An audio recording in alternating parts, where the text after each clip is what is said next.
संसद में एसआईआर पर खूब बहस हुई। राहुल गांधी और अमित शाह के बीच नोकझोंक भी साफ दिखी। राहुल गांधी ने संसद का बायकॉट भी किया और आरोप लगाया कि उनके सवालों का जवाब अमित शाह नहीं दे रहे हैं। जहां संसद में एसआईआर के मुद्दे पर हो हल्ला दिखा, वहीं चुनाव आयोग ने कुछ राज्यों को एसआईआर के काम में बड़ी राहत दी है।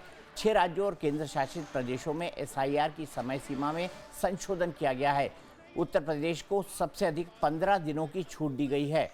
इसके अलावा मध्य प्रदेश, छत्तीसगढ़ और अंडमान एवं निकोबार में 19 दिसंबर तक काम चलेगा। वहीं तमिलनाडु और गुजरात को 23 दिसंबर तक की राहत मिली है। वहीं बंगाल में कोई राहत नहीं दी गई है। जब बंगाल की बात आती है तो एसआईआर को लेकर ममता बनर्जी के तेवर तल्ख दिखते हैं।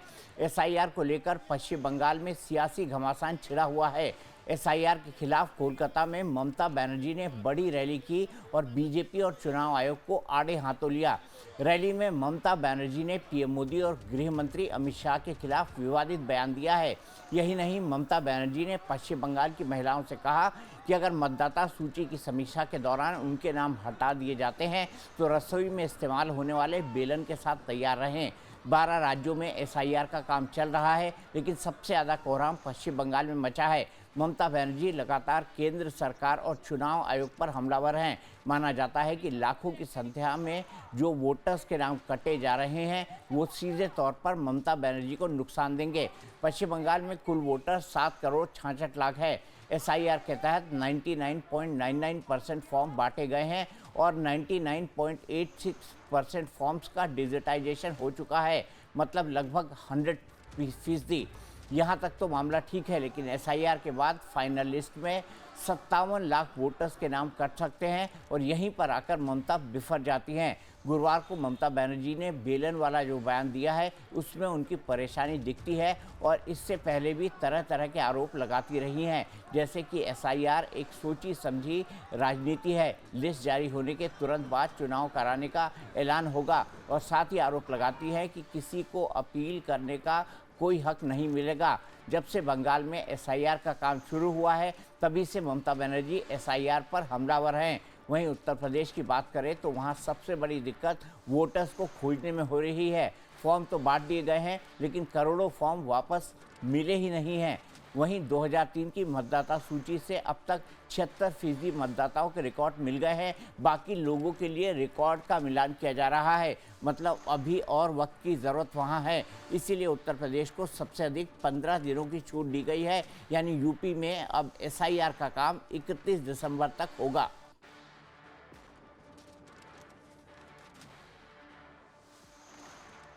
देश में गणना चरण जो 11 दिसंबर तक था, जिसकी अवधि अब भारत निर्वाचन आयोग ने 15 दिन का और समय दे दिया है और अब 26 दिसंबर तक हमारे यहाँ गणना चरण चलेगा। यानी 26 दिसंबर तक भी हम किसी मतदाता से गणना फॉर्म भरवा कर उसको डिजिटाइज कर सकते हैं। वैसे तो हमारा काम लगभग पूरा हो गया, आज 100% के आसपास हम पहुँच गए हैं, लेकिन चूँकि उत्तर प्रदेश में बड़ी संख्या में मतदाता चिन्हित हुए थे एब्सेंटी, शिफ्टेड या डेड वोटर के रूप में, 2 करोड़ 95 लाख के आसपास की संख्या है, तो हम इस बड़ी हुई अवधि में पुनः चेक करवाना चाह रहे हैं। अधिकारियों को लगाकर, बीएलओस के जो सुपरवाइजर्स हैं उनको लगाकर, और साथ ही साथ राजनीतिक दलों ने अपने बूथ लेवल एजेंट्स तैनात किए हैं। लेकिन इस बीच सबसे हैरान करने वाला जो आंकड़ा है वो करीब 2 करोड़ 91 लाख वोटर्स के बारे में है। उत्तर प्रदेश में कुल वोटर्स करीब 15 करोड़ 44 लाख है और करीब 2 करोड़ 91 लाख वोटर्स के नाम कट सकते हैं, क्योंकि चुनाव आयोग के पास इनके बारे में कोई जानकारी नहीं है। लेकिन सवाल है कि इतनी भारी संख्या में वोटर्स गए कहाँ? क्या फर्जी वोटर्स की संख्या यूपी में बढ़ती रही है? और इसका खुलासा एसआईआर के बाद हुआ है। करीब 3 करोड़ वोटर्स के नाम कटने की संभावना के बाद यूपी सरकार जमीन पर काम कर रही है। वहीं उत्तर प्रदेश में योगी सरकार घुसपैठियों के खिलाफ बड़ा एक्शन भी ले रही है। वहीं एसआईआर पर उत्तर प्रदेश में राजनीति भी हो रही है। मेरे को लग रहा है कि 11 साल की ये विलंब क्यों हुआ अभियान शुरू करने में। अगर इतने ही घुसपैठिए का सवाल है तो 11 साल तक क्या सरकार सो रही थी? जो उनको अब याद आई कि घुसपैठिए आ गए, घुसपैठियों को हटाना है। और अगर घुसपैठिए हैं तो एसआईआर हुआ है बिहार में, आपके पास तो पता ही है क्या है, कितने लोग घुसपैठिए हैं, तो आप उनको आइडेंटिफाई करिए और बताइए कि कौन कौन घुसपैठिए आ रखा है। मैं समझती हूँ कि जो मेन मुद्दा है आज, जहाँ रुपये की कीमत आप देख लीजिए, जहाँ आप देख लीजिए युवाओं का रोज़गार कितना है, जहाँ आप देख लीजिए कहीं ना कहीं ये लोग चाह रहे हैं कि जो आरक्षण है वो समाप्त हो, और जहाँ देख रहे हैं हम लोग कि पूरा प्राइवेटाइज कर रहे हैं, मोनोपोली किस तरह हावी है पूरे देश में। तो मैं समझती हूँ इन मुद्दों को भटकाने के लिए ये लोग इस तरह की बातें कर रहे हैं और ये हमारे देश को और पिछाड़ेंगे। उत्तर प्रदेश में सही वोटर्स की तलाश हो रही है, वहीं फर्जी वोटर्स के खिलाफ योगी सरकार डिटेंशन सेंटर तक बना रही है। अभी तक 17 डिटेंशन सेंटर यूपी सरकार की तरफ से तैयार हो रहे हैं और इसकी कैपेसिटी करीब 15,000 होगी। वहीं 3 लेयर सिक्योरिटी के साथ इस डिटेंशन सेंटर में घुसपैठियों पर नजर रखी जाएगी और समय रहते ही इन्हें देश से बाहर कर दिया जाएगा। इसकी जानकारी योगी सरकार ने केंद्रीय गृह मंत्रालय को भी भेज दी है। यूपी में जहां डिटेंशन सेंटर्स पर हंगामा मचा है, वहीं पश्चिम बंगाल में एसआईआर पर कोहरा मचा है। बाकी राज्यों में एसआईआर का काम अपनी रफ्तार से चल रहा है। বার্তা দূরভিসন্ধি, এক চোখে তার দুর্যোধন আর এক চোখে তার দুঃশাসন। তিনি বলে দেয় এদের সব বাংলাদেশি বলে বাদ দিয়ে দাও, এদের রোহিঙ্গা বলে বাদ দিয়ে দাও। ইলেকশন যেখানে হচ্ছে, যেখানে বিরোধী দল আছে, সেখানে এসআইআর করছে 2 মাসের মধ্যে। আসামে কেন হবে না এসআইআর? কেন আসামে হবে না? বিজেপির রাজ্য বলে আর এসআইআর এর নাম করে মা বোনেদের অধিকার কাড়বে। তারপরে নির্বাচনে দিল্লির পুলিশ নিয়ে এসে মা বোনেদের ভয় দেখাবে। কি মা বোনেরা, নাম কাটলে বাড়িতে সব জিনিসপত্র আছে তো? কিসের এত তাড়াহুড়া? Why was so hungry? Election আসছে তাই আমাকে আজকে প্রমাণ করতে হবে আমি নাগরিক কিনা। মাথায় নাকে খোঁজ দেওয়া ভালো এর থেকে। প্রমাণ করতে হবে আমি নাগরিক কিনা ওই দাঙ্গাবাজদের কাছে।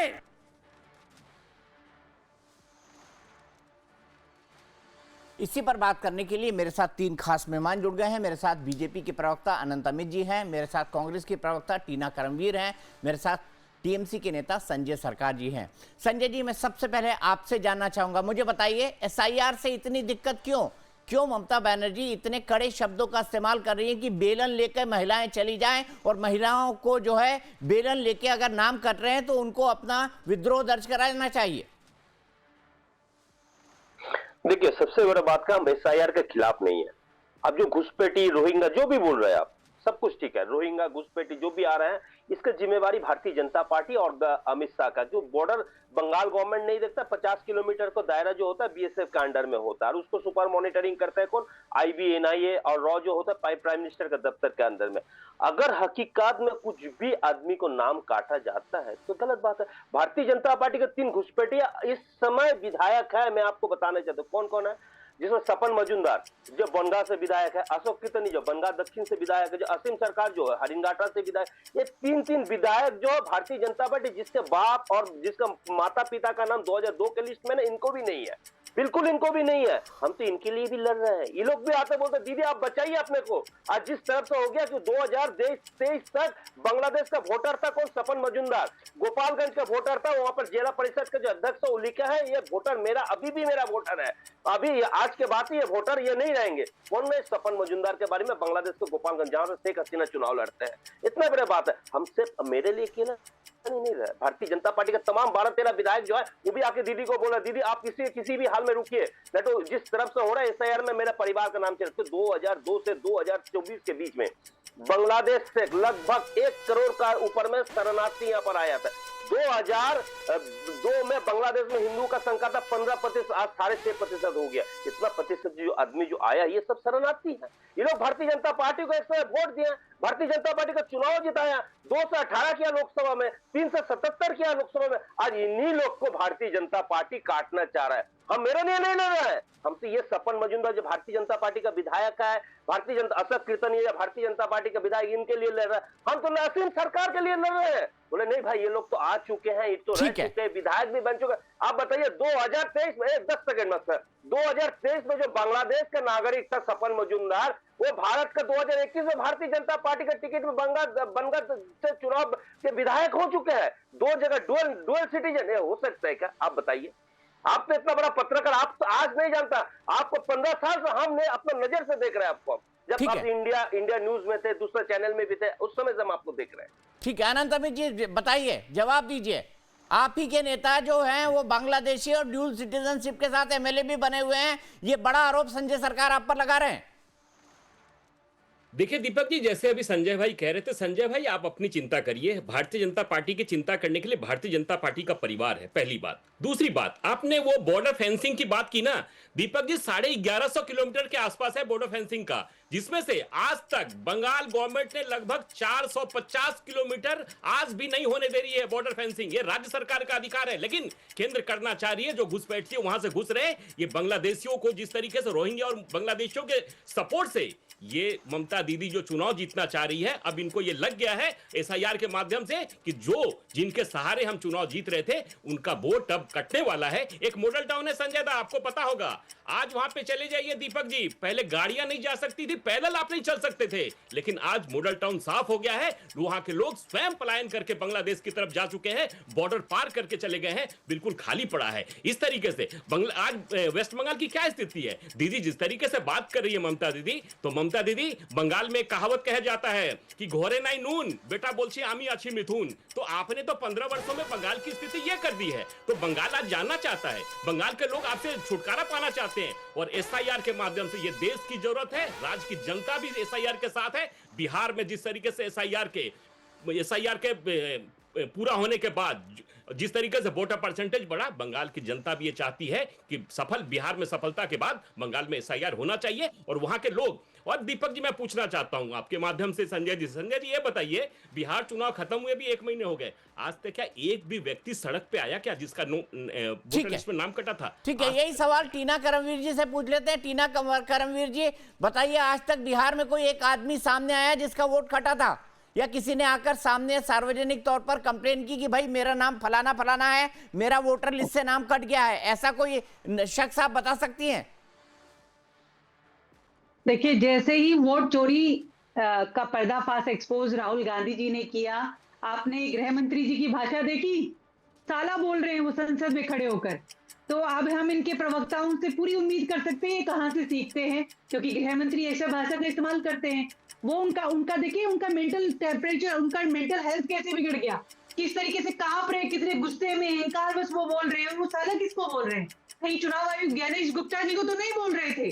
सबसे उस पद पर, गृह मंत्री के पद पर, मैं बार बार कहती हूँ, सरदार वल्लभ भाई पटेल जैसे लोग बैठे, उस कुर्सी का वो कितना बड़ा अपमान कर रहे हैं, किस तरीके की भाषा का इस्तेमाल कर रहे हैं। एक गली और नुक्कड़ पे बैठ के थोड़ी बात कर रहे हैं कि चाय पे चर्चा कर रहे हैं। साहब, आप लोकतंत्र की जननी, एक ऐसी संसद में खड़े होकर आप ऐसी बात कर रहे हैं, तो आपको देश दुनिया देख रहा है।